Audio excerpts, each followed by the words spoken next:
We're bringing you a live look at the Windy City in Chicago, looking at the Bean, a really fun tourist attraction there. The return of pumpkin spice isn't the only taste of fall that we're getting.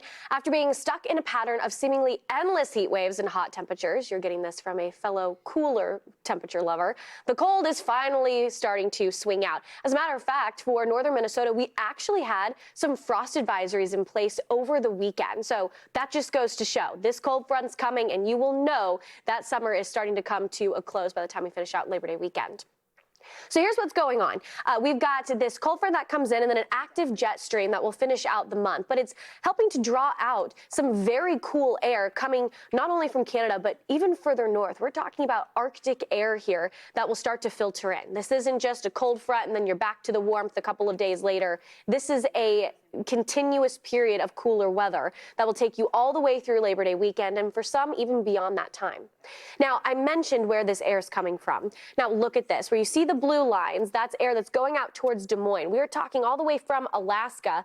Some of the cooler temperatures coming into Missouri, that's as far north as close to the Arctic Circle. So as things start to travel further and further south, you will watch temperatures go from average to as much as 30 degrees below average. Now, for most folks, we're not talking about temperatures below freezing or frost advisories, but it is going to be that chill as you head to bed. Maybe you need to add a jacket if you have plans in the evening.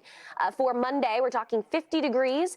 For the overnight lows, Tuesday, 49 degrees. So it is a little bit chilly, especially when we talk about air that's coming from the north. It actually is a lot drier. So it's that crisp fall feel compared to that warm, sticky humidity that some people love. I will concede that not everybody is happy about this forecast that I'm saying, although I may have a smile on my face.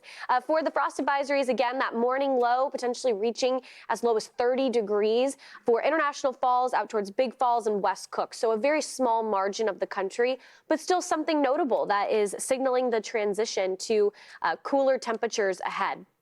If we kind of continue to look at who's going to feel this cooler air, goes as far south as Atlanta. Atlanta, your temperatures will be into the upper 70s, lower 80s as we finish out the rest of this work week. So kind of taking a look at these temperatures by tomorrow morning, Bowling Green, you'll be at 52 degrees. You'll actually be a little bit cooler than New York City's overnight low.